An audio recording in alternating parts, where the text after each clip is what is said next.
نظری دل کے اکثر الحمدللہ انہوں نے محبت انہوں نے عقیدہ اور انہوں نے خوبصورت علمی تحقیقی فرد دلوں کے اندر وہ زن ہے اور تھوڑیاں انہوں محبت کے اندر آپ تشریف جائے آپ نے انشاءاللہ قرآنی بیدانی حقانی بہت بڑا علمی خطاب ہوئے گا کہ تھوڑے سارے کے دلوں کے اندر بہترہ اس کے وقت تھے جانے کے بعد ایک ساتھ تشریف جہاں ہے سنات آباد و مرسیل سنیے ان زوردار مارا مارو تاکہ آپ ان تھوڑی محبت بشیر کو پانی دمگا رکھا باتیں آپ کا خلال سننے سے تیار ہو تھوڑے نعرے کے جواب تو آپ انشاءاللہ حضرت صلی اللہ خلال شروع ہو جائے گا نعرہ تکبیر نعرہ رسالت نعرہ تحقیق نعرہ حیدری نعرہ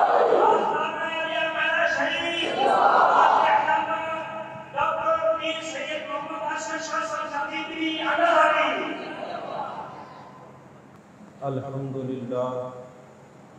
الحمدللہ رب العالمین والعاقبۃ للمتقین والصلاة والسلام علی سید الرسل وخاتم الانبیاء والمرسلین وعلی آلہ الطیبین واصحابہ الطاہرین اما بعد فاعوذ باللہ من الشیطان الرجیم بسم اللہ الرحمن الرحیم قل لا اسألكم علیہ اجرا الا المودۃ فی القربى قال اللہ تبارک وتعالی فی مقام آخر یا ایھا الذین آمنوا اتقوا اللہ وکونوا مع الصادقین صدق اللہ العظیم وصدق رسولہ النبی الکریم الامین ان اللہ وملائکتہ یصلون علی النبی یا ایھا الذین آمنوا صلوا علیہ وسلموا تسلیما اللہم صلی علی سیدنا و مولانا محمد وعلی آل سیدنا و مولانا محمد وبارک وسلم وصلی علیہ الصلاة والسلام علیک یا رسول اللہ وعلی آلک و صحابک یا حبیب اللہ تمام تعریفیں اللہ تبارک و تعالیٰ کے لیے ہیں جو خالق کائنات بھی ہے مالک شہنشاہ بھی جو احد بھی ہے صمد بھی ہے جس کی شان لم یلد بھی ہے ولم یولد بھی لا تعداد ہدیہ درود و سلام بارگاہ سید الانام شفیع رحمت والی امت شاہ خوباں جان جانا شہنشاہ حسینہ سید سروراں سیاہ لا مکان تتیمہ دورہ سرخیل زہرہ جمالہ رازدان ماوہا شاہد ماتغا صاحب علم نشرہ معصوم آمنہ احمد مصطفیٰ حضرت محمد مصطفیٰ صلی اللہ علیہ وآلہ وصحبہ وبارک وسلم کی دربار ناز میں اپنی عقیدتوں ارادتوں محبتوں کا خراج پیش کرنے کے بعد میرے انتہائی واجب الاحترام عزت ماں پیر طریقت راہبر شریعت حضرت قبلہ صاحبزادہ پیر فاروق احمد صاحب چشتی نظامی دامت برکاتہم العالیہ اور جملہ برادران طریقت و شریعت اللہ جل مجدہ کی عطا اور توفیق سے آج ہم خواجہ خواجگان عمدۃ الواصلین سند العاشقین پیشوائے واصلین حضرت خواجہ احمد میروی رحمت اللہ علیہ کے عرس سراپہ قدس میں شریک ہے عزیزان محترم آپ کے سامنے دو آیات بینات کے کچھ حصے تلاوت کرنے کا شرف حاصل کیا ہے ایک ہے شان اہل بیت کے موضوع پر ایک ہے شان اولیاء کے موضوع پر اللہ تبارک و تعالیٰ کی توفیق اور عطا سے انشاءاللہ العزیز میں اپنے دونوں موضوعات کو اس مختصر وقت میں آپ کے سامنے سما خراشی کرنے کا سبب بنوں گا آپ نے توجہ سے گفتگو سماعت فرمانی ہے یہ جو دوست درمیان میں پھر رہے ہیں اگر یہ بیٹھ جائیں تو بہت اچھا ہوگا کیونکہ بندہ پھر وہ گفتگو صحیح معنی میں کر نہیں سکتا اور بات بھول جاتی ہے۔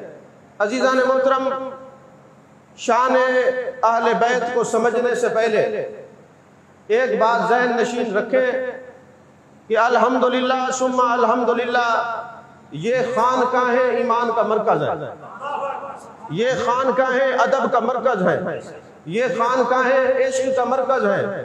اگر شان اہل بیت بیان کی جائے تو کوئی یہ نہ سمجھے کہ یہاں شان صحابہ کوئی نہیں سنتا، کوئی نہیں مانتا۔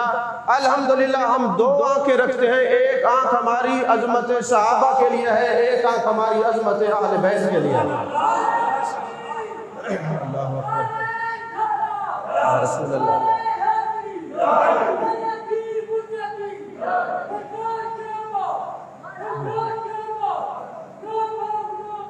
الحمدللہ ہم اہل سنت و جماعت، ہم چشتی، قادری، سہروردی، ابوالعلائی، نقشبندی، چشتی ساکری، چشتی نظامی، جہاں بھی لوگ کہیں مرید ہیں خانقاہوں سے، تمام بزرگ صحابہ کا بھی احترام کرنے والے ہیں، اہل بیت کا بھی احترام کرنے والے ہیں۔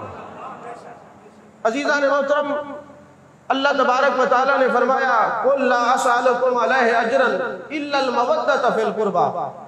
یہاں دو باتیں سمجھنے والی ہیں۔ محبوب ان سے فرما دیجئے میں تم سے جو میں نے دین سکھایا کوئی اجر نہیں مانگتا، الا المودۃ فی القربى، سوائے اس کے کہ جو میرے قریبی ہیں ان سے مودت کرو۔ یہاں لفظ مودت ہے۔ آپ حضرات پڑھے لکھے لوگ ہیں، دو باتیں اس آیت میں آج آپ ذہن نشین کر لیں، پلے باندھ لیں۔ اللہ نے فرمایا محبوب ان سے فرما دیجئے کہ جو میں نے تمہیں دین متین سکھایا ہے اس پر میں کوئی اجر نہیں مانگتا، ہاں اتنا ہے کہ تم میرے اہل بیت سے، میرے جو قریبی ہیں ان سے محبت کرو۔ شریعت کے اندر ایک اجرت کا قانون ہے، میں فقہ کی کچھ باتیں بھی عرض کر دوں۔ اجرت کا قانون قرآن و حدیث سے ثابت ہے، فقہاء نے اس پر بڑی باتیں کی ہیں۔ میں ایک مثال دیتا ہوں کہ ہم اگر کسی درزی سے کپڑے سلواتے ہیں تو اس کو اجرت دیتے ہیں کہ نہیں دیتے؟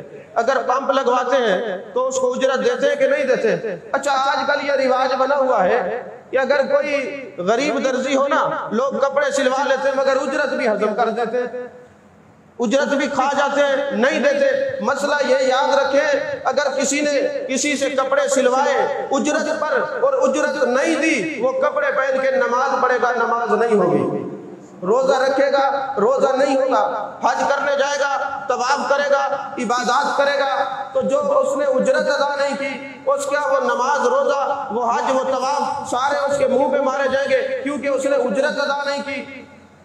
اور جو دین محبوب نے سکھایا ہے اس کی اجرت تو اہل بیت سے محبت ہے۔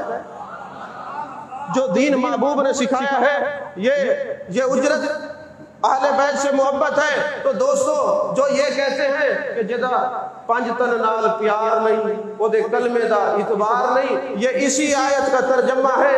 یہ اللہ تبارک و تعالیٰ نے ارشاد فرمایا قُلْ لَا أَسْأَلُكُمْ عَلَيْهِ أَجْرًا إِلَّا الْمَوَدَّةَ فِي الْقُرْبَى۔ لوگوں جو دین اسلام پر جو اجرت نہیں مانگی گئی، جو اجرت ہے وہ یہ ہے کہ تم اہل بیت سے پیار کرو۔ جس کے دل میں اہل بیت کی محبت نہیں ہے وہ چاہے نماز پڑھے، روزے رکھے، زکوٰۃ دے، حج ادا کرے، جتنے بھی وہ نیک کام کرے گا ضائع ہو جائیں گے، قبول تبھی ہوں گے جب اہل بیت سے پیار ہوگا، اہل بیت سے محبت ہوگی۔ عزیزان محترم، پھر محبت کا ذکر نہیں ہے، مودت کا ذکر ہے۔ مودت کیا ہے؟ اب میں اس کا اصطلاحی معنی بیان کروں، لغوی معنی بیان کروں تو کافی وقت درکار ہے۔ حضرت مولانا روم سے پوچھ لیتے ہیں، اے صوفیاء کے امام، اے عاشقوں کے امام، آپ بتائیں کہ مودت کہتے کس کو ہے؟ مولانا روم فرماتے ہیں جب میں نے مودت پر غور کیا، مودت کیا ہوتی ہے، تو میں نے یہ نتیجہ نکالا کہ یار اگر تم نے مودت سیکھنی ہے تو مچھلی سے سیکھو، مودت سیکھنی ہے تو مچھلی سے سیکھو۔ بھئی کیسی مودت ہے؟ مودت کہتے کس کو ہے؟ مودت کی تعریف کیا ہے؟ مودت کا معنی کیا ہے؟ فرمایا کہ مچھلی نے پانی سے وعدہ کیا ہے، پانی نے مچھلی سے وعدہ کیا ہے کہ ہم ایک دوسرے سے مودت کرتے ہیں، محبت کرتے ہیں۔ تو مچھلی نے کہا اگر میں پانی تم سے جدا ہو جاؤں گی تو میں جان دے دوں گی، تیرے بغیر گزارا نہیں کر سکوں گی۔ اور پانی نے کہا میں تجھ سے مودت کرتا ہوں، جب تک کوئی تجھے کھا لے گا اس کے عناصر جسم میں گل سڑ نہیں جائیں گے، وہ ہر وقت کہے گا پانی پانی پانی، اور جب تک وہ اجزاء جسم کے اندر تحلیل نہیں ہوں گے وہ مجھے ہی پکارتا رہے گا، یہ مودت ہے۔ تو کسی نے کہا جناب پانی پلائے، تو دوست کہتے ہیں یار خیر تو ہے، آج بار بار پانی مانگ رہے ہو۔ انہوں نے کہا مچھلی کھائی ہے اس لیے پانی۔ در حقیقت اس مچھلی کو پانی سے مودت ہوتی ہے، پانی کو مچھلی سے محبت ہوتی ہے۔ مچھلی پانی سے جدا ہوئی، اس کی جان چلی گئی، مچھلی جسم کے اندر چلی گئی، وہ پانی پانی کرتی رہی۔ تو عاشق مصطفیٰ جو ہوتے ہیں، جو غلامان مصطفیٰ ہوتے ہیں، اگر ان کا تعلق اہل بیت سے کٹ جائے تو جس طرح مچھلی کی جان چلی جاتی ہے ان کا ایمان چلا جاتا ہے۔ اہل بیت کی محبت اہل ایمان ہے، ایمان ہے، ایمان ہے۔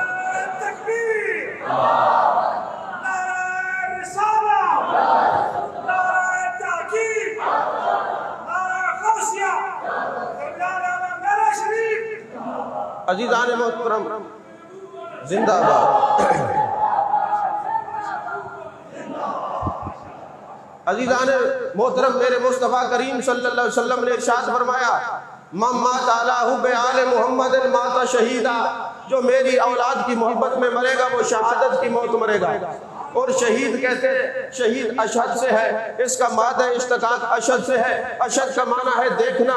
شہید کو اس لیے شہید کہتے ہیں کہ اس کا جو جسم سے روح بعد میں نکلتی ہے، اللہ کا دیدار پہلے ہوتا ہے۔ محبوب یہ فرماتے ہیں میرے غلاموں جو تم میری اہل بیت سے محبت رکھو گے تو میں نبی تمہیں مبارکباد دیتا ہوں، جب تمہاری جان قفس عنصری سے پرواز کرے گی، تمہاری روح جسم سے جدا ہوگی تو جدا پہلے نہیں ہوگی، پہلے رب کا دیدار ہوگا پھر جسم سے جدا ہوگی، تمہیں موت شہادت پر آئے گی۔ عزیزان محترم میرے آقا نے فرمایا الا ومن مات علی حب آل محمد مات مغفور له، فرمایا کہ جو اہل بیت سے محبت کرے گا سن لو وہ اس وقت تک مرے گا نہیں جب تک اس کو توبہ نصیب نہیں ہو جائے گا۔ پھر میرے آقا علیہ الصلوۃ والسلام نے فرمایا الا ومن مات علی حب آل محمد مات مؤمنا مستکمل الایمان، سن لو جو بندہ اہل بیت سے محبت کرے گا موت اس وقت آئے گی جب اس کو کامل ایمان نصیب ہو چکا ہوگا۔ موت اس وقت تک نہیں آئے گی جب تک اس کو کامل ایمان نصیب نہ ہو جائے۔ میرے آقا علیہ الصلوۃ والسلام نے فرمایا دیکھیں نا جب بندہ زندہ ہوتا ہے اس کو ایک فکر ہوتی ہے، پریشانی ہوتی ہے، پتہ نہیں جب میری روح قبض ہوگی پتہ نہیں عزرائیل علیہ السلام کیسے روح نکالتے ہیں، کہیں تڑپا کے تو روح نہیں نکالتے، کہیں تھپڑ مار کے تو روح نہیں نکالتے، کہیں ڈراؤنی شکل دکھا کے تو روح نہیں نکالتے۔ تو میرے آقا نے فرمایا میرے غلاموں اگر تمہارے دل میں یہ خیال آئے تو سن لو الا ومن مات علی حب آل محمد باشرہ ملک الموت بالجنہ، ملک الموت جب آتا ہے فرشتہ آتا ہے پہلے جنت کی بشارت دیتا ہے پھر روح قبض کرتا ہے، تڑپاتا نہیں ہے۔ اور ثم منکر و نکیر، اور جب قبر میں جائیں گے نکیرین آئیں گے وہ بھی مبارکباد دینے کے لیے آئیں گے کہ اہل بیت کی محبت میں مرے ہو تو تمہیں ہم سے تیری زیارت کرنے کے لیے آئے، سختی کے لیے نہیں آئے۔ عزیزان محترم میرے آقا علیہ الصلوۃ والسلام نے ارشاد فرمایا کہ جو میرے اولاد کی محبت میں مرتا ہے نا اس کا جنازہ ایسے جاتا ہے جیسے دلہن کو سجا کے دلہا کے پاس لے جایا جاتا ہے۔ ابھی میں مختصر عرض کر رہا ہوں کہ اگر اسی حدیث پر کلام کروں پہلے عبارتیں پڑھوں پھر ترجمہ کروں تو وقت ختم ہو جائے گا، تو میں آپ کے سامنے مختلف حدیث کو اکٹھا کر کے اس کا ترجمہ اس کا خلاصہ بیان کرنے لگا ہوں۔ میرے مصطفیٰ کریم صلی اللہ علیہ وسلم نے فرمایا الا ومن مات علی حب آل محمد فتح لہ بابان فی الجنہ، اللہ تبارک و تعالی جو محبت اہل بیت میں مرتا ہے جیسے قبر میں جاتے ہیں اللہ اس کے لیے جنت کے دروازے کھول دیتا ہے۔ میرے آقا علیہ الصلوۃ والسلام نے فرمایا الا ومن مات علی حب آل محمد جعل لہ قبرہ مزار الملائکہ، کہ جب کوئی اہل بیت کی محبت میں مرتا ہے فرشتے اس کی قبر کو مزار بنا دیتے ہیں اور فرشتے اس مزار کی زیارت کرنے کے لیے آتے ہیں۔ یارو لوگ کہتے ہیں مزار نہیں بناتے، میں نے کہا تم نہیں بناتے کہ تمہیں اہل بیت سے محبت نہیں ہے، جنہوں نے اہل بیت سے محبت کی ہے محبوب نے بشارت دی ہے مزار انہی کے بنتے ہیں جن کو اہل بیت سے محبت ہوتی ہے۔ کہا ہم نہیں جاتے، ہم مزارات پہ نہیں جاتے۔ میں نے کہا بے شک تم نہ جاؤ۔ میرے آقا نے فرمایا کہ جو اہل بیت سے محبت کرے گا مزار اسی کا بنے گا، فرشتے اس کی زیارت کے لیے قیامت تک آتے رہیں گے۔ پتہ چلا مزار بنانا یہ بھی نوری مخلوق کی سنت ہے، مزار پہ جانا یہ بھی نوری مخلوق کی سنت ہے۔ عزیزان محترم، میرے آقا علیہ السلام نے فرمایا آج کسی گروہ کا کوئی بندہ مر جائے، وہ کہتے ہیں کہ ہم سچے، فلاں سچا، لیکن میرے آقا علیہ السلام نے بتا دیا کہ معیار کیا ہے۔ فرمایا الا ومن مات علی حب آل محمد مات علی سنت والجماعت، جو اہل بیت کی محبت میں مرے گا اس وقت تک موت نہیں آئے گی جب تک عقیدہ اہل سنت پر نہیں رہے گا۔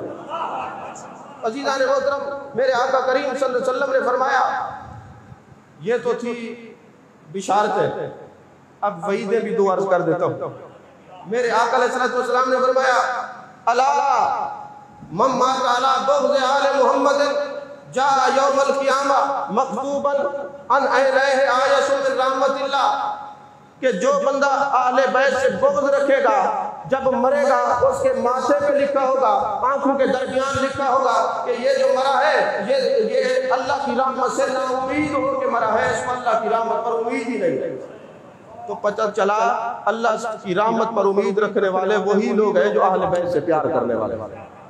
عزیزان محترم، میرے آقا علیہ السلام نے فرمایا جو بغض اہل بیت میں مرتا ہے وہ جنت کی خوشبو بھی نہیں پائے گا۔ ایک دفعہ نا حضور داتا علی حجویری رحمۃ اللہ علیہ کے عرس سے ہم واپس جا رہے تھے ٹرین میں، یہ بات مجھے ویسے ضمناً یاد آ گئی ہے۔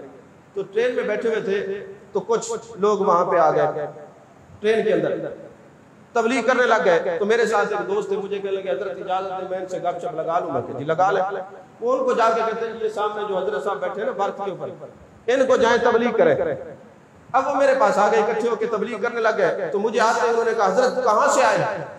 میں نے کہا جی حضور داتا صاحب کا عرس پاک تھا تو میری تقریر تھی وہاں سے آ رہا ہوں۔ اچھا، میرا ہاتھ پکڑ کے سونچ کے کہتے اچھا پھر تو آپ جنت سے آ رہے ہیں؟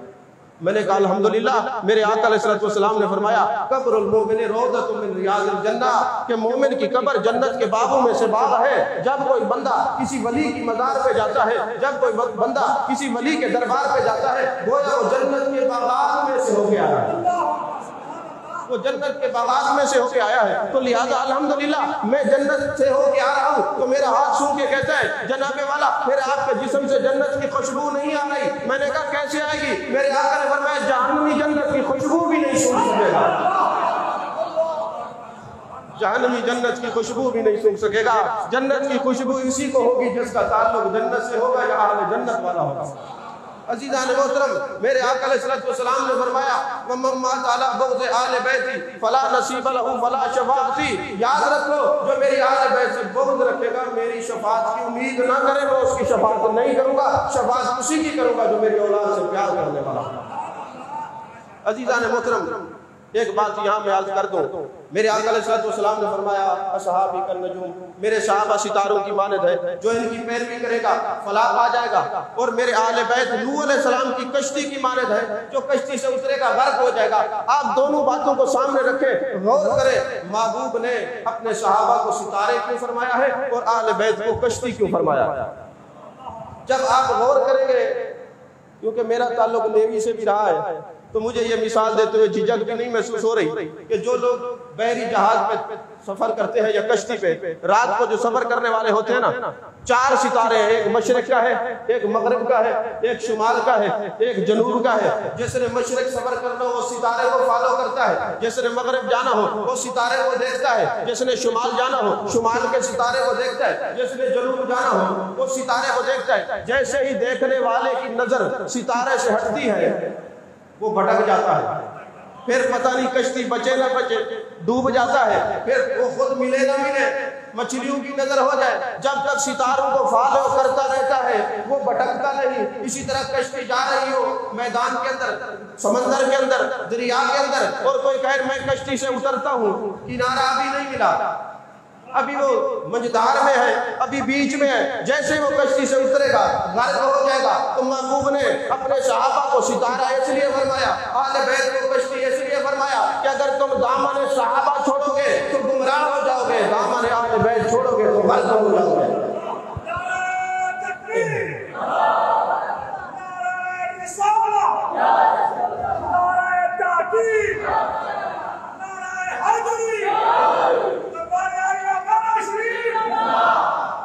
ایک یونیورسٹی میں تقریر کر رہا تھا شان صحابہ پر. ایک صاحب کھڑے ہو گئے، اسٹوڈنٹ تھے پی ایچ ڈی کے. ڈاکٹر صاحب یہ بتائیں ہم اہل بیت سے محبت کرتے ہیں. میں نے کہا الحمدللہ ہم بھی محبت کرتے ہیں. آپ صرف محبت کرتے ہیں، ہم محبت بھی کرتے ہیں اور یہ ایمان رکھتے ہیں جن کی زبان پہ اہل بیت کا نام ہو وہ جنتی ہوتا ہے. تو کہنے لگے ہم تو صرف اس لیے محبت کرتے ہیں کہ محبوب علیہ السلام کی آل جو ہے جب ہم درود پڑھتے ہیں تو میرے آقا علیہ السلام کی آل پر بھی درود بھیجتے ہیں. چونکہ آل درود میں ساتھ ہے اس لیے ہم ان سے محبت کرتے ہیں. میں نے کہا ہم دونوں سے محبت کرتے ہیں اس لیے کہ آل درود میں ساتھ ہے، صحابہ روضے میں وجود میں ساتھ ہے.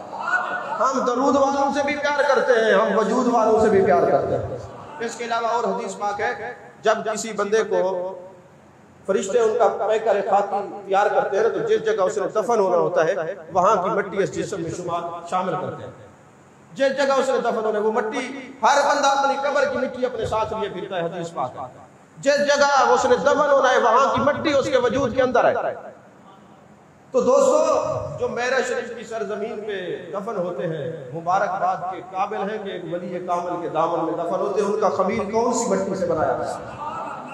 چلو یہ تو یہاں کی بات ہے. پاک پتن کے لوگوں کے مقدر کا کیا کہیے، اجمیر شریف کے لوگوں کے مقدر پہ قربان جائیے، بغداد شریف کے لوگوں کے مقدر پہ قربان جائیے، پھر مدینہ شریف جائیے تو وہاں پتہ چلتا ہے کہ محبوب علیہ السلام کا جسم خاکی اور نوری جس مٹی سے بنا ہے ابو بکر عمر کا جسم بھی اسی مٹی سے تیار ہوا ہے. تو میرے آقا علیہ السلام کے ساتھ صحابہ آرام فرما ہے. تو سنی وہ ہوتا ہے جو درود میں جو ساتھ ہیں ان سے بھی پیار کرے، جو وجود میں ساتھ ہیں ان سے بھی پیار کرے. عزیزان محترم، میرے آقا علیہ السلام نے فرمایا شفاعتی یوم القیامہ حق الا لمن صبا اصحابی. فی روایت اخری شفاعتی یوم القیامہ مباحۃ الا لمن صبا اصحابی. میرے آقا علیہ السلام نے فرمایا میری شفاعت اس کے لیے واجب ہے، لازم ہے، حق پر ہے جو صحابہ پر محبت کرنے والا ہوگا. تان کرنے والے کی میں کوئی شفاعت قبول نہیں کروں. تو پتہ چلا ان خانقاہوں میں آ کر ہمیں یہ مزاج ملتا ہے کہ ہم اہل بیت سے بھی پیار کرنے والے ہیں، صحابہ سے بھی پیار کرنے والے ہیں. عزیزان محترم، خانقاہوں کا مزاج یہ ہے. حضرت مجدد پاک رحمت اللہ علیہ آپ ان کے مکتوبات شریف اٹھائیں تو آپ پہلی جلد میں دیکھیں گے مکتوبات شریف کے اندر ایک مکتوب ہے.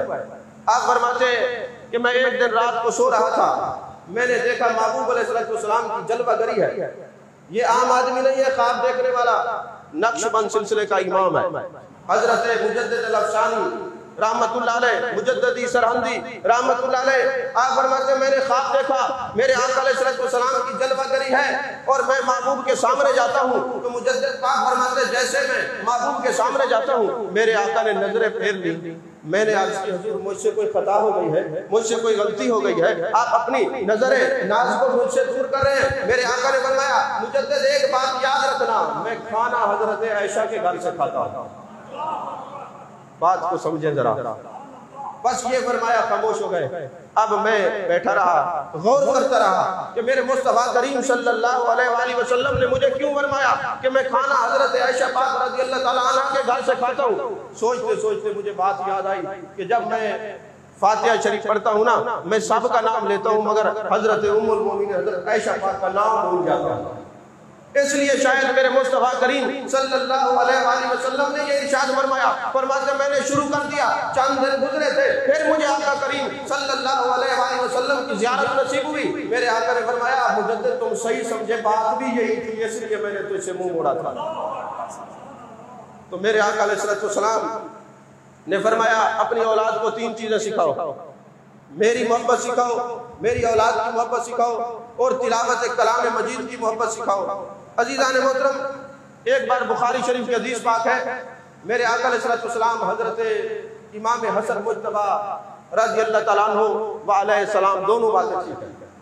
تو آپ ان کے منہ مبارک کو رخسار کو سر کو بوسہ دے رہے تھے.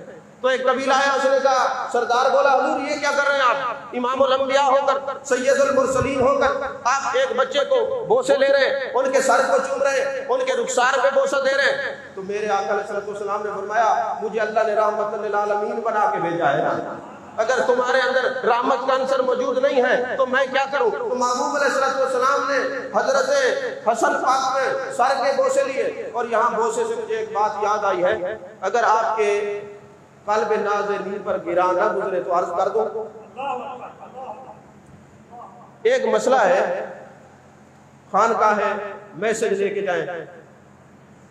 فقہاء نے جو اولیاء کے سادات کے اپنے والدین کے ہاتھ چھونے کی اجازت دی ہے نا, یہ مسئلہ یاد رکھیں. اجازت کہاں تک ہے کہ آپ کے ہونٹ بزرگوں کے ہاتھ پہ لگے. میں آپ کو کتب کثیرہ دکھا سکتا ہوں, حوالے کا پابند ہوں. بزرگوں کے ہاتھ چومنے کی جو اجازت ہے وہ صرف یہ ہے کہ آپ کے ہونٹ ان کے ہاتھوں پہ لگے. یہ نہیں ہے کہ آپ پورا ناک بھی مل دیں اور جا کے وہاں پہ ماتھا بھی رگڑنا شروع کر دیں. فقہاء نے اتنی اجازت دی ہے کہ یہ جو ناک اور یہ جبین ہے یہ عبادت کا محل ہے, اس کو نہیں لگنا چاہیے. ہاتھ اس اتنے چومنے چاہیے کہ صرف آپ کے ہونٹ بزرگوں کے یا اپنے والدین کے ہاتھ کو لگے, اس سے زیادہ بڑھنا نہیں ہے. ہم بڑھ جاتے ہیں, اس کے نقصانات بھی سامنے ہیں. اور آج کل تو ویسے ہی پرہیز کرنا چاہیے. جب سے یہ کرونا کی وبا ہے, یہ عقیدت نہیں ہے. آپ یہ اپنے بزرگوں سے یا گھر والوں سے بھلائی نہیں کرتے. ایک انٹرنیشنل بیماری ہے, اس کا خیال کرنا چاہیے. آپ چومیں, ضرور چومیں. ہمارے بزرگوں نے مزار کو چومنا جائز لکھا ہے, لیکن جنہوں نے منع کیا وہ کسی بغض کی وجہ سے نہیں. کہا یہ منہ اس قابل نہیں ہے کہ اتنے بڑے ولی کے دامن سے لگے, مزار مقدسہ سے لگے, ورنہ صحابہ بھی محبوب علیہ السلام کی مزارات کو چومتے ہیں. میرے آقا نے اپنے والدین کی مزار کو بوسہ لینے کی خود اجازت عطا فرمائی ہے, کنز الایمان کی حدیث پاک ہے. تو یارو احتیاط کیا کریں, جتنی اجازت ہے اتنا ہی کام کیا کریں. یہ عادل ہے, اس سے بڑھنا ناانصافی ہے, پھر نقصان بھی ہے. اللہ اور اس کے رسول ناراض بھی ہوتے ہیں. جس چیز سے اللہ اور اس کے رسول راضی ہوں وہ کام کیا کریں.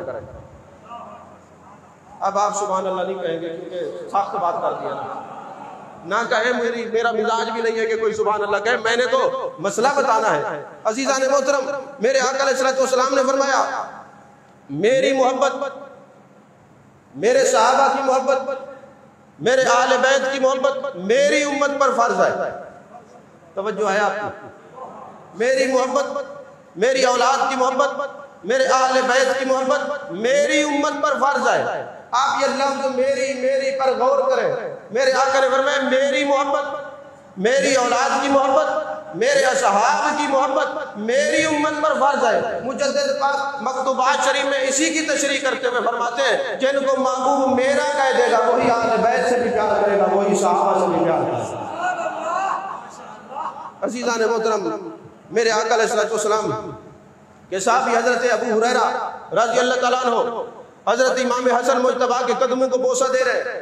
آپ نے اپنے قدمین کو پیچھے کر لیا, عرض کرنے لگے چچا جان آپ عمر میں بڑے ہیں, آپ میرے قدموں کو بوسہ نہ دیں. تو حضرت ابو ہریرہ رضی اللہ تعالیٰ عنہ نے عرض کی اے حسن مجتبیٰ رضی اللہ تعالیٰ عنہ, جو میں نے آپ کے نانا سے آپ کی عظمتیں اور شانیں سنی ہیں, خدا کی قسم اگر میں لوگوں کو بتا دوں تو آپ کو زمین میں کوئی پاؤں نہ رکھنے دے, آپ کو کندھوں میں اٹھا کے پھرتے رہے. یہ آل بیت کی شان ہے. حضرت شاہ سلیمان توسوی رحمۃ اللہ علیہ, ان کے ملفوظات کا میں مطالعہ کر رہا تھا. حضرت نے کتاب مجھے عنایت فرمائی, تو آتے ہوئے گاڑی میں مطالعہ کر رہا تھا. تو میں نے جیسے کتاب کھولی تو آپ کے ملفوظات میں سے ایک ملفوظ کافی دیر میں پڑھتا رہا کہ حضرت شاہ سلیمان توسوی رحمۃ اللہ علیہ ارشاد فرماتے ہیں کہ ہمارے علاقے میں ایک شخص تھا جو سید نہیں تھا مگر اپنے آپ کو سید کہلواتا تھا. اور ایک دن وہ آپ کے پاس آیا اور وہاں پہ کوئی بندہ بیٹھا تھا, اس نے کہا جناب آپ تو سید نہیں ہے. اور پھر وہاں پہ ایک سید نے بھی تردید کر دی کہ یار تو سید نہیں ہے. اور کیسے کہتا ہے کہ سید؟ جس نے تردید کی اس کو محبوب علیہ السلام کی زیارت نصیب ہوتی تھی, میرے آقا کا دیدار نصیب ہوتا تھا, میرے آقا زیارت کرواتے تھے. وہ زیارت بند ہو گئی. کچھ دن کے بعد محبوب علیہ السلام کی زیارت نصیب ہوئی. دوبارہ عرض کی حضور مجھ سے کوئی غلطی ہو گئی ہے, آپ مجھے اپنا دیدار کرواتے تھے, اب دیدار نہیں ہوتا. میرے آقا علیہ السلام نے فرمایا بے شک وہ سید نہیں تھا, لیکن اس نے اپنا نام, میرا نام اپنے سر کا تاج بنایا تھا. وہ سید نہیں تھا لیکن میرے نام سے نسبت قائم کی تھی. سن لو, اگر کوئی سید نہ بھی ہو اپنے آپ کو محبوب سے منسوب کر دے تب بھی اس کا احترام لازم ہے, اس کا احترام واجب ہے. تو یارو یہ تو اس سید کا احترام ہمارے بزرگ سکھا رہے ہیں کہ جو سید نہیں ہے. تو جو اصلی سید ہو اس کا کتنا احترام کرنے والے لوگ ہیں. دیکھیں نا اعلیٰ حضرت رحمۃ اللہ علیہ حضرت شاہ احمد رضا خان فاضل بریلوی رحمۃ اللہ علیہ کا واقعہ آپ سنتے ہیں، اس میں جو میں بات کرنے لگا اس کو توجہ سے سنیں کہ جب آپ پالکی میں بیٹھ کے جا رہے تھے تو آپ نے فرمایا پالکی زمین پر رکھ دو، پالکی زمین پہ رکھی گئی، فرمانے لگے تم میں سے سید کون ہے؟ جنہوں نے پالکی اٹھائی ہوئی تھی کندھے دیے ہوئے تھے، تم میں سے سید کون ہے؟ سارے خاموش رہے۔ آپ نے فرمایا تمہیں تمہارے نانا کا واسطہ ہے، بتاؤ سید کون ہے؟ ایک شخص بولا غریب نواز، میں سید ہوں، غریب ہوں۔ سید کی عادت ہوتی ہے وہ بھوکا مر جائے کسی دنیا دار سے سوال نہیں کرتا۔ حضور والا میں کیسے سوال کرتا؟ سید ہوں، غریب ہوں، اس لیے میں نے کہا مزدوری کر لوں، پیسے مل جائیں گے، مگر کسی کے آگے ہاتھ نہیں پھیلاؤں گا۔ آپ نے فرمایا تم مجھے معاف کر دو، دستار اتار کے ان کے قدموں پہ رکھ دی۔ انہوں نے کہا جی معاف کیا۔ کافی محنت کے بعد انہوں نے کہا معاف کیا۔ فرمایا ایسے میرے دل کو تسلی نہیں ہوگی، اب تم پالکی کے اندر بیٹھو، احمد رضا کندھے دے کر نا تمہیں مجلس تک لے جائے گا، سٹیج تک لے جائے گا۔ پھر چشم فلک نے دیکھا کہ وہ سید اس پالکی میں سوار ہوا، امام احمد رضا فاضل بریلوی رحمۃ اللہ علیہ کندھا دے کے ان کو لے کے جا رہے۔ فرمایا یہ کچھ کفارہ ہے اس گناہ کا جو میں تیرے کندھے پہ بیٹھا ہوں۔ اب یہ تو آپ نے علماء سے سن رکھی ہے یہ بات، لیکن میرا سوال آپ لوگوں سے یہ ہے کہ امام احمد رضا فاضل بریلوی کو پتا کیسے چلا یہ سید ہے؟ ان کو پتا کیسے چلا یہ سید ہے؟ انہوں نے کیسے خوشبو محسوس کر لی؟ تو یارو سیدھی سی بات ہے، اگر میں گلاب کا عطر لگا لیتا ہوں تو آپ کو پوچھنے کی ضرورت نہیں پڑتی، آپ سمجھ جاتے ہیں یہ گلاب کا عطر لگایا ہوا ہے۔ اگر میں چمیلی کی خوشبو لگا لیتا ہوں تو آپ کو تکلیف گوارا کرنے کی ضرورت نہیں، آپ کو پتہ چل جاتا ہے کہ یہ چمیلی کی خوشبو ہے، کس لیے؟ آپ عطر گلاب کو بھی جانتے ہیں اور عطر چمیلی کو بھی جانتے ہیں۔ اعلیٰ حضرت آپ پر کروڑوں رحمتیں ہوں، آپ رہتے اس وادی میں ہیں، آپ خوشبو رسول کو بھی جانتے ہیں، خوشبو خون رسول کو بھی جانتے ہیں۔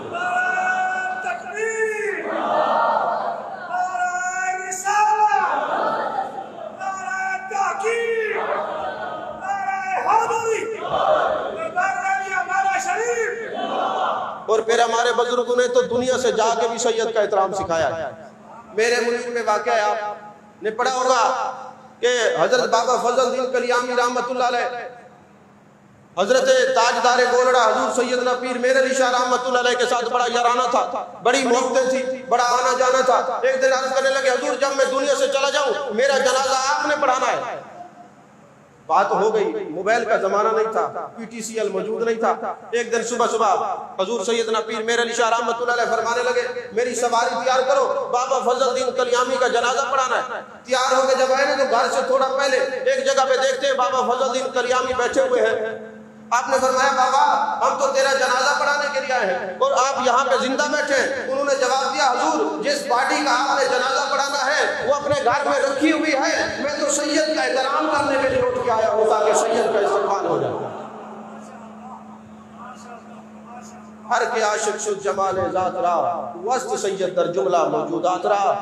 میرے آقا نے فرمایا النقی والتقی فہو عالی، ہر متقی پرہیزگار میری اولاد سے ہے، وہی تاجدار گولڑا حضور سیدنا پیر میر علی شاہ رحمۃ اللہ علیہ۔ جب حضور تاجدار میرا شریف حضرت خواجہ خواجگان خواجہ احمد میروی رحمۃ اللہ علیہ اس دنیا سے تشریف لے گئے، وہی حضرت پیر میر علی شاہ صاحب تشریف لائے اور لوگوں سے پوچھتے لوگوں یہاں تاجدار میرا کا جسم مبارک یہی مزار میں رکھا ہوا ہے۔ لوگوں سے پوچھتے ہیں، کسی رازدار نے پوچھا حضور کیا بات ہے؟ آپ بار بار یہ پوچھتے ہیں کہ آپ کا جسم مقدسہ یہیں رکھا ہوا ہے، کیا بات ہے بتائیں تو صحیح۔ فرمایا مجھے تو لگتا ہے آپ اس اعلیٰ درجے پر اتنے مقام پر، مقام محمودہ پر فیض تھے، حمد کرنے والے مقام پر فیض تھے، قرب خدا اور قرب مصطفیٰ پر فیض تھے۔ ایسے لوگ جب زمین میں رکھے جاتے ہیں فرشتے ان کو اٹھا کے عرش بری پر لے جاتے ہیں۔ ایسے لوگوں کے اجساد مقدسہ بظاہر زمین پر ہوتے ہیں مگر فرشتے اٹھا کے عرش بری پر لے جاتے ہیں۔ اگر کسی بندے کو، ہم تو ماننے والے ہیں، کسی بندے کو یہ اعتراض ہو کہ حضور تاجدار گولڑا نے یہ بات کیسے کر دی، آئیں ذرا تاریخ کا مطالعہ کرتے ہیں، حدیث کے ورق کی ورق گردانی کرتے ہیں تو پتہ چلے گا کہ ایک عاشق دار محبوب کے قدموں میں آئے تھے جن کا نام حضرت عامر یمنی تھا۔ یمن سے چل کے آتے ہیں محبوب کی بارگاہ میں، کچھ دن گزرے تھے میرے آقا تشریف لائے۔ مختصر عرض کرتا ہوں، یہ بتوں کے پجاری تھے، بتوں کی پوجا کر رہے تھے۔ اچانک بہت سی آواز آئی، تمہیں بہت پوچھنے کی ضرورت نہیں، امام الانبیاء کی جلوہ گری ہو گئی ہے، شہنشاہ حسینہ تشریف لا چکے ہیں، سیاح لا مکان دنیا میں آ چکے ہیں، تمہیں کسی اور معبود کو ماننے کی ضرورت نہیں، معبود کی رسالت کو مانو، خدا کی توحید کو مانو۔ اب وہ تو جب بولا نا تو بیوی ساتھ بیٹھی تھی، اس نے کہا آج بت بول ہی پڑے ہیں۔ میں جب یہ بات سنتا ہوں نا تو مجھے حیرت ہوتی ہے کہ کسی اور کی مجلس ہو نا تو وہاں سارے بولتے ہیں، محبوب کا نام آ جائے بت بھی بول پڑتے ہیں۔ نہیں سمجھ نہیں بات آتا، محبوب کا نام آئے تو بت بھی بول پڑتے ہیں۔ اچھا چلو یہ تو بتوں کی بات ہے، حضرت امام باقر علیہ السلام کے پاس ایک شخص آیا، حضور میرے محلے میں ایک آدمی ہے، اس نے کہا میرے پاس محبوب کی منہ مبارک ہے، تو حضور یہ پتہ کرنا یہ اوریجنل ہے، نقلی تو نہیں ہے؟ آپ نے فرمایا مجھے لے چلو، میں ابھی دیکھ کے بتا سکتا ہوں کہ محبوب والوں میں اور کاپی میں کتنا فرق ہوتا ہے، مجھے لے چلو میں بتا دیتا ہوں کہ جو محبوب والے ہیں وہ کتنے کیسے ہوتے ہیں۔ اب وہاں پہ گئے، 7 منہ مبارک جو انہوں نے منسوب کر رکھے تھے، 7 بال تھے۔ اب آپ نے الصلاۃ والسلام علیہ یا رسول اللہ پڑھنا شروع کر دیا، ان میں سے 4 جو منہ مبارک تھے وہ ایسے اٹھ گئے، قیام پذیر ہو گئے اور جھومنے لگ گئے، محبوب کا نام آتے ہی وہ جھومنے لگ گئے، ان پر کیفیت طاری ہو گئی، اور جو 3 تھے وہ پڑے رہے۔ آپ نے فرمایا جو نام آتے ہی واجد میں آ گئے، یہ محبوب والے ہیں، جو پڑے ہوئے ہیں یہ منسوخ والے ہیں۔ نہیں سمجھ آئی بات؟ جو محبوب کا نام ہے پڑے رہتے ہیں وہ منسوب ہے، اور جو محبوب کا نام ہے کبھی کھڑے ہو کر محبوب کے درود و سلام پڑھتے ہیں، کبھی بیٹھ کے درود و سلام پڑھتے ہیں، یہ محبوب والے ہیں۔ تو حضرت عامر یمنی بہت بول پڑے۔ آپ جب آتے ہیں محبوب علیہ السلام کے گھر میں، حضرت سیدہ آمنہ پاک کے گھر کے دروازے میں دستک دیتے ہیں تو وہ فرماتی ہے آپ بے شک اتنی دور سے آئے ہیں، لیکن مجھے منع کیا ہے میرے سسر نے، جناب عبد المطلب نے، میں زیارت نہیں کروا سکتی، لیکن اتنی دور سے آئے تو چلے میں زیارت کروا دیتی ہوں۔ جب حضرت عامر یمنی سامنے جاتے ہیں، انہوں نے محبوب علیہ السلام نے جنت کا دوپٹہ اوڑھا ہوا تھا، جنت کا لباس تھا، اور میرے آقا علیہ السلام کے چہرہ پاک سے حضرت آمنہ نے جیسے ہی وہ دوپٹہ ہٹایا، محبوب نے آنکھیں کھولی، حضرت عامر یمنی کو دیکھا، آپ پر کیفیت طاری ہو گئی، آپ پر بھائی طاری ہو گیا، جسم میں لرزش طاری ہو گیا، بیٹھ جاتے پھر واپس آتے ہیں، اماں جان ایک بار پھر مجھے محبوب کبریا کی زیارت کروا دے، ایک بار مجھے محبوب کا یہ زیارت دکھا دے، چہرہ مبارک دکھا دے۔ اب دوبارہ جب دیکھا نا تو جلوہ دکھا کے یار نے دیوانہ کر دیا، خود شمع بن گئے، ہمیں پروانہ کر دیا، کیا پوچھتے ہو مجھ سے، میرے پاس کچھ نہیں، ایک دل تھا وہ بھی آپ کو نذرانہ کر دیا۔ حضرت عامر یمنی محبوب کی محبت پہ گم ہو کر دنیا سے چلے گئے، آپ کے قدموں میں جان دے دی۔ حضرت آمنہ پریشان ہوئی کہ یہ جنازہ رکھا ہوا ہے کیا ہوگا، ہاتف غیبی سے آواز آئی میرے محبوب کی اماں تجھے پریشان ہونے کی ضرورت نہیں، یہ میرے محبوب کا عاشق زار ہے، جب عاشق زار دنیا سے جاتے ہیں فرشتے اس کو اٹھا کے جنت میں لے جاتے ہیں، ان کے وجود زمین میں نہیں رہتے۔ زندہ باد۔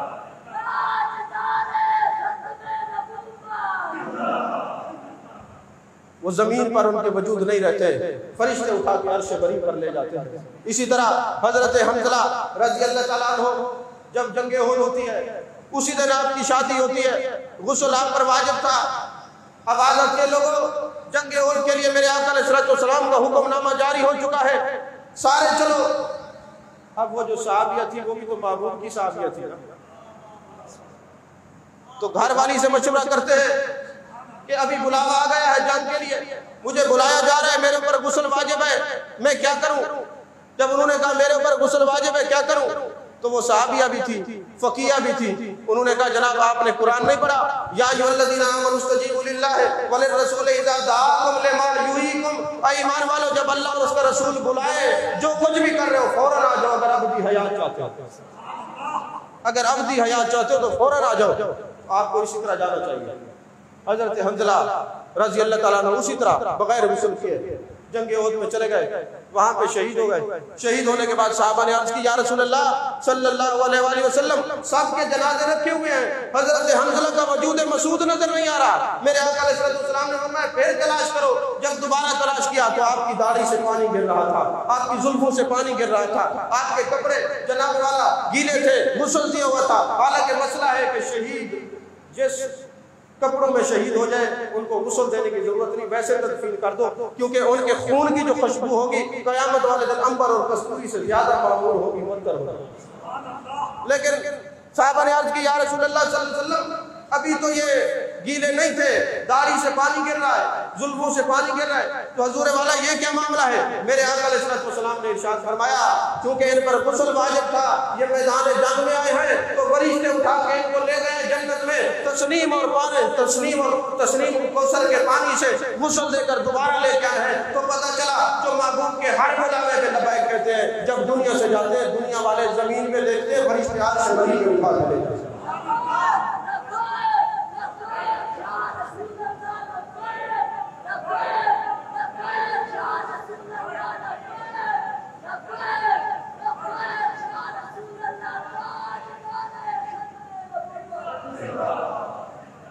اسی طرح حضرت عامر بن فہیرہ رضی اللہ تعالیٰ عنہ، حضرت سیدنا صدیق اکبر رضی اللہ تعالیٰ عنہ کے غلام ہیں۔ آپ جب بیر معونہ کی جنگ ہوئی وہاں پہ جاتے ہیں تو جس آدمی نے آپ کو شہید کیا تھا بعد میں مسلمان ہوتا ہے، لوگ اس سے پوچھتے تیرے مسلمان ہونے کا واقعہ کیا ہے؟ اس نے کہا ایک بات ابھی تک میرے دل کو کھٹکتی ہے، میں حیران ہوتا ہوں جب میں نے حضرت عامر بن فہیرہ رضی اللہ تعالیٰ عنہ کا سر قلم کیا، میں حیران ہوا کہ آپ کا جسم مقدسہ اوپر ہی جا رہا ہے، عرش پہ جا رہا ہے، فرشتے اٹھا کے آپ کے جسم مقدسہ کو عرش پہ لے گئے۔ اور اس لیے میں نے جو ہے اس دامن اسلام میں آیا ہوں کہ جب کوئی نبی کے غلام ہو جاتے ہیں، محبوب کا کلمہ پڑھ لیتے ہیں، ان کی شان دنیا والے سمجھ نہیں سکتے۔ ارے ان کی شان یہ ہے ابھی ان کا سر تن سے جدا ہوا ہی تھا کہ فرشتے اٹھا کے عرش پر لے گئے۔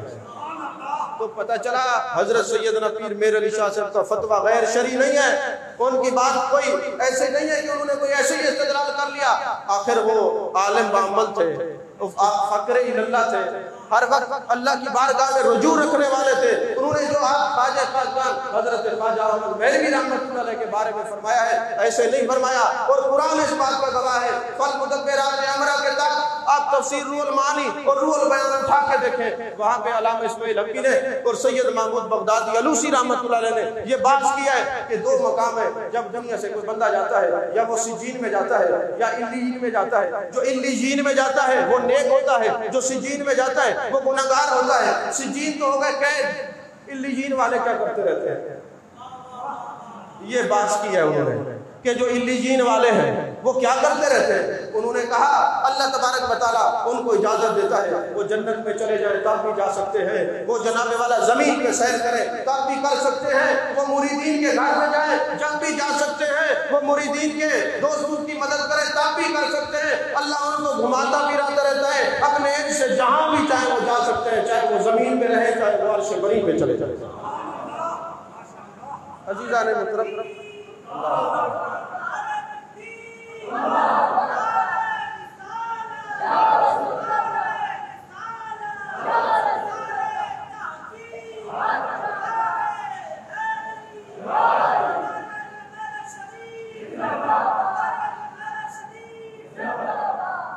جب ہم اولیاء کی حیات پر بات کرتے ہیں، اولیاء کی عظمت پر بات کرتے ہیں، حیات النبی پر بات کرتے ہیں، تو پھر طرح طرح کے لوگ سوالات بھی کرتے ہیں۔ آخری 2-4 منٹ ہے، میں یہ گفتگو ختم کروں، توجہ سے یہ سنیں، آپ کو بات کام دے گی۔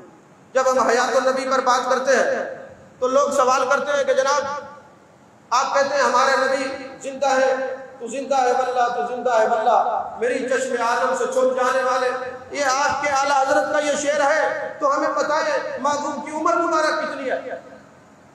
ایک یونیورسٹی میں مجھے یہ سوال ہوا کہ جناب آپ حیات النبی کے کہنے بتائیں محبوب کی عمر مبارک کتنی ہے؟ میں نے کہا 63 سال ہے۔ انہوں نے کہا اگر 63 سال ہے تو پھر 1450 سال ہو گئے محبوب دنیا سے تشریف لے گئے، یہ عمر بھی ساتھ شمار کیا کرے نا، آپ 63 سال کیوں کہتے ہیں؟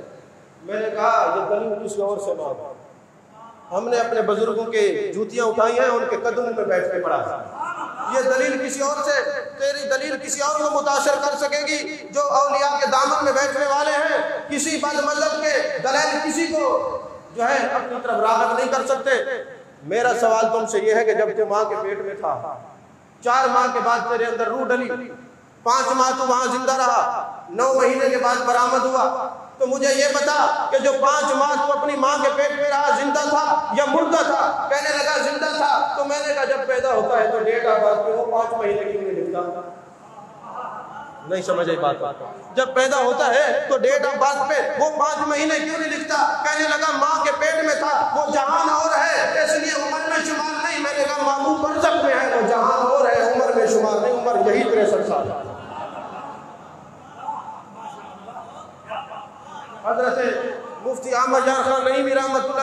سے سوال کیا کہ جناب آپ لوگ کہتے ہیں بندہ جب جنت میں جائے گا وہاں کھائے گا پیے گا مگر پیشاب نہیں کرے گا، سمجھ سے بہر ہے۔ فرمایا قرآن و حدیث کو عقل پہ نہیں توڑتے، یہ عشق والوں کی مجلس ہے، یہ ادب والے لوگ ہیں، یہ محبت والے ہیں۔ میرا تو اس سے سوال یہ، مجھے یہ بتا کہ جناب والا جب تو ماں کے پیٹ میں تھا 9 مہینے رہا، وہاں تجھے قرآن ملتی تھی کہ نہیں ملتی تھی؟ بولیے نا، ملتی تھی نا، لیکن پیشاب کہاں کرتا تھا؟ کہا جی ماں کے پیٹ میں تو قدرت تھی، کہا جنت میں قدرت خدا کی ختم ہو جائے گی، تم کیسی بات کرتے ہو؟ تو یارو الحمدللہ جو اولیاء کاملین کے دامن میں بیٹھنے والے لوگ ہیں، یارو آپ اس بات کو جانتے ہیں انسان اشرف المخلوقات ہے کہ نہیں؟ اگر اصحاب کہف کا کتا دامن اولیاء میں آ جائے وہ جنتی ہو جاتا ہے، حضرت عزیر علیہ السلام کا گدھا محبوبوں کی قرب میں آ جائے تو وہ جنتی ہو جاتا ہے۔ آپ قرآن پاک میں پڑھتے ہیں نا، حضرت عزیر علیہ السلام پر اللہ نے موت طاری کر دی، 100 سال آپ آرام کرتے رہے، 100 سال کے بعد جب اٹھے نا تو نہ کپڑے پہ کوئی سلوٹ نہ کوئی استری خراب ہوئی ہے، ساتھ دیکھا تو ہڈیاں پڑی ہوئی تھی، بارگاہ خداوندی میں عرض کی میرے مالک یہ ہڈیاں کس چیز کی ہیں؟ فرمایا یہ تیرے گدھے کی ہیں، گدھے کی ہڈیاں ہیں۔ قرآن کیا بتا رہا ہے؟ جو ہڈیاں وہی گلتی ہیں جو گدھوں کی۔ اب آپ کہیں گے جی وہ گدھے کیسے؟ میں آپ کو دلیل دیتا ہوں، کیا علماء بیٹھے ہیں، قرآن پاک میں یہ بات موجود نہیں ہے کہ عالم ربانی کی نشانی کیا ہے؟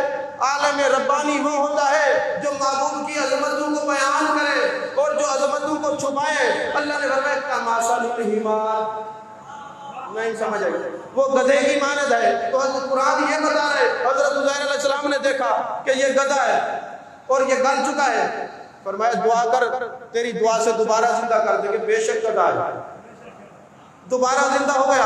تو قرآن نے بتایا محبوبوں کے کپڑوں میں بھی سلوٹ نہیں آتی، ان کا کفن میلا نہیں ہوتا، وہ آرام کرتے ہیں، جب قیامت والے دن اٹھیں گے تو بالکل سرشار ہوں گے، صاف ستھرے ہوں گے، وجود ان کا گلتا ہے جو گدھا ہو۔ اگر گدھا بھی محبوبوں کے دامن میں آ جائے پھر وہ بھی دوبارہ زندہ ہو جاتا ہے، تو انسان جب آ جائے محبوبوں کے دامن میں ان کا عالم کیا ہوگا؟ تو بھائی حضرت عزیر علیہ السلام کا گدھا جنت میں جائے گا، کون سی نسبت ہے؟ اللہ کے محبوبوں کی نسبت ہے۔ حضرت سلیمان علیہ السلام کا ہو جنت میں جائے گا، نسبت ہے۔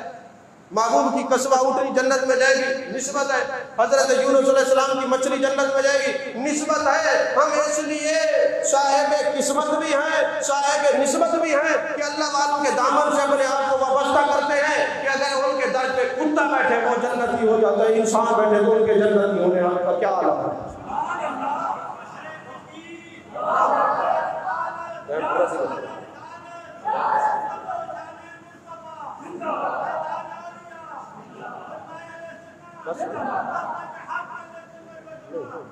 اللہ تبارک و تعالی آمین۔ اللہ تعالیٰ میری حاضری قبول فرمائے۔